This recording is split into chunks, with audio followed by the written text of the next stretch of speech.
नमो नमस्ते जलकण्ठैष शाद्यन्तशून्याय नृपार्चिताय हंसस्वरूपाय दयान्विताय नमो नमस्ते नमो नमस्ते. ஸ்ரீ அகிலாண்டேஸ்வரி சமேத ஸ்ரீ ஜலகண்டேஸ்வரர் ஆலயம் 1500 ஆண்டுகள் பழமை வாய்ந்த ஈஸ்வரன் கோவிலுக்கு ஒரு தனி சிறப்பும் உண்டு. இக்கோவில் மூலவரின் பெயர் ஜ்வரகண்டீஸ்வரர். நாளடைவில் அப்பெயர் ஜலகண்டீஸ்வரர் என்று வழங்கலாயிற்று. லிங்க பீடத்தின் அடியில் தண்ணீர் இருப்பதாக ஐதீகம். எனவேதான் ஜலகண்டீஸ்வரர் என்ற பெயர் ஏற்பட்டது. அம்மையின் பெயர் அகிலாண்டீஸ்வரி.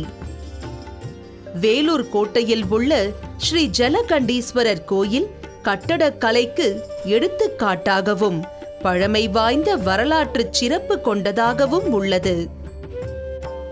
பிரமிப்பூட்டும் தோற்றத்தில் அழகுடனும் கலை அம்சத்துடனும் உள்ள இக்கோயிலில் கண்கவர் ஓவியங்களும் சிற்பங்களும் அமைக்கப் பெற்றுள்ளன. ஆண்டு முழுவதும் அனைத்து விழாக்களும் இக்கோயிலில் சிறப்பாக நடைபெறுகின்றன. மழை காலங்களில் இந்த கோவில் முழுவதும் தண்ணீரால் நிரம்பிவிடும். மூலவர் சுயம்புநாத ஈஸ்வரர் என்கிற ஜலகண்டீஸ்வரரை தொடும் அளவிற்கு நீர் ஊற்றெடுத்து தேங்கும். இது எவ்வளவு உயரம் தேங்கும் என்றால் ஒரு மனிதனின் இடுப்பு அளவிற்கு என்றும் கூறலாம். இத்தலம் காசிக்கு நிகரானது. இங்குள்ள பைரவரின் எதிரே கங்கா பாலாறு ஈஸ்வரரும் கிணறு வடிவில் கங்கை நதியும் அமைந்துள்ளது சிறப்பு.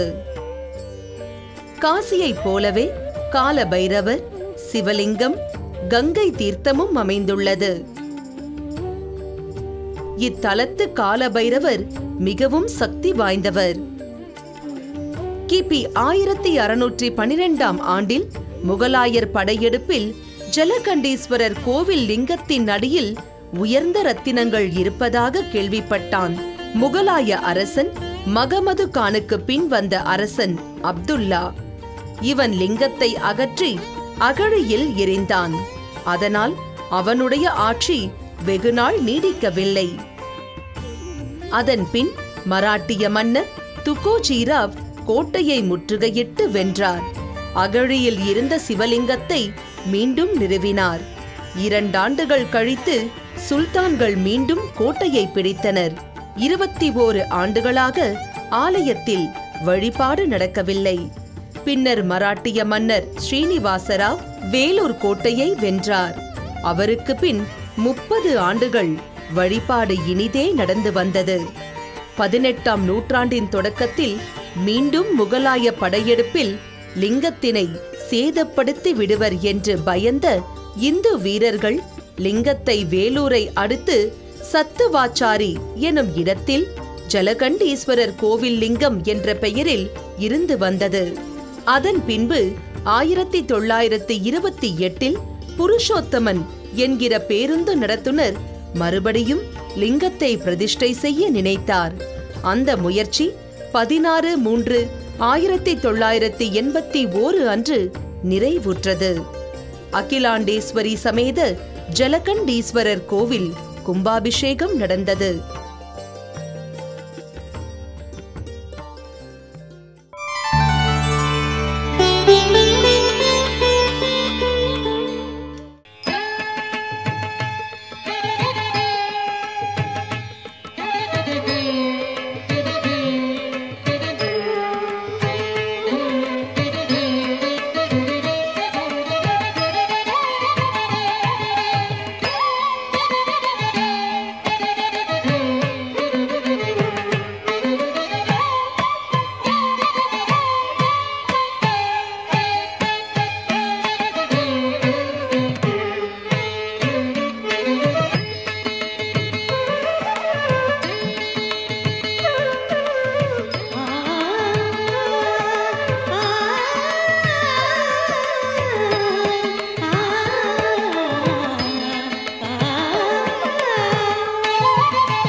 எல்லா கோவிலிலேயும் படிகளிலே ஏறித்தான் இறைவனை கோயிலுக்கு செல்ல வேண்டும். ஆனால் ஜலகண்டேஸ்வரர் கோவிலுக்கு வரும்பொழுது படியிலே இறங்கி உள்ளே வர வேண்டும். தண்ணீர் மட்டத்திலே சுவாமி இருக்கின்றார் என்று அர்த்தம். அந்த வகையிலே கிணற்றிலே பார்த்தோமானால் தண்ணீர் மிக அருகிலே இருக்கும். தண்ணீர் மட்டத்திலே இருப்பதினாலே, பூமியிலே தண்ணீர் மட்டத்திலே இருப்பதினாலே ஜலகண்டேஸ்வரர் என்று சுவாமிக்கு பெயர் வந்திருக்கிறது. இந்த ஆலயம் வருகின்ற பக்தர்களுக்கு எல்லா விதமான நலங்களையும் தரக்கூடியதாக அமைந்திருக்கின்றது. வருகின்ற பக்தர்களுக்கு குரு பலனை தரக்கூடியது. குருவினுடைய கடாட்சத்தினாலே, குருவினுடைய பருட்பார்வையினாலே தான் நாம் வாழ்க்கையிலே முன்னேற முடியும். அந்த வகையிலே குருவினுடைய அருட்பார்வையை தரக்கூடியது நமது ஜலகண்டேஸ்வரர் ஆலயம். சாதாரணமாக ஒரு கோவிலுக்கு செல்லும் பொழுது மேற்கு வாசல் படி கோவில் இருக்கும், கிழக்கு வாசலாக கோவில் இருக்கும். ராஜகோபுரம் இருக்கக்கூடிய வாசல் தெற்கு வாசல். அந்த தெற்கு வாசலுக்கு நேராக இருக்கக்கூடிய உள்ளே இருக்கக்கூடிய மூர்த்தி ஸ்ரீ தட்சிணாமூர்த்தி. ஆகவே குரு பகவானுடைய அனுகிரகம் இந்த ஆலயத்திற்கு வருகின்றவர்களுக்கு கிடைக்கும் என்பதற்கு சந்தேகமே இல்லை. இப்போது நாம் காணவிருப்பது எம்பெருமானுக்கு நடைபெறும் அபிஷேகங்களும் சிறப்பு ஆராதனைகளும்.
காலங்கள்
ரூபனை கண்டேன், சுந்தர ரூபனை கண்டேன்.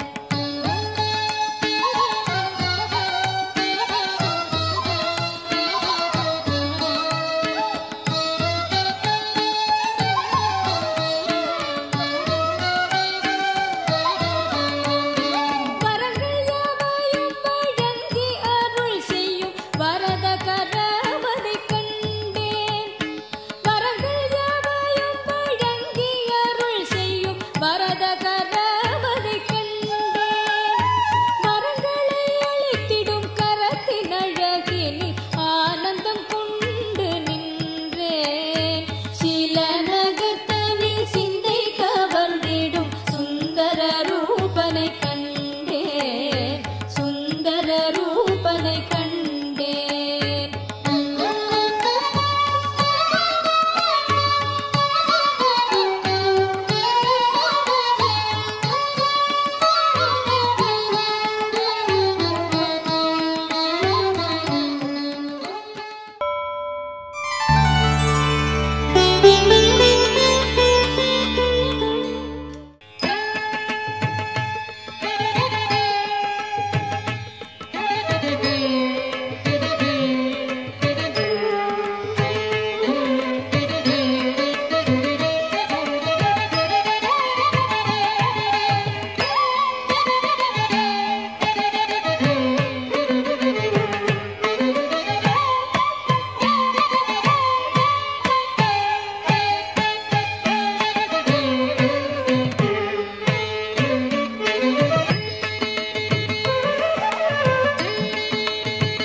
ருத்ராபிஷேகம் என்கின்ற ஒரு நிகழ்ச்சி.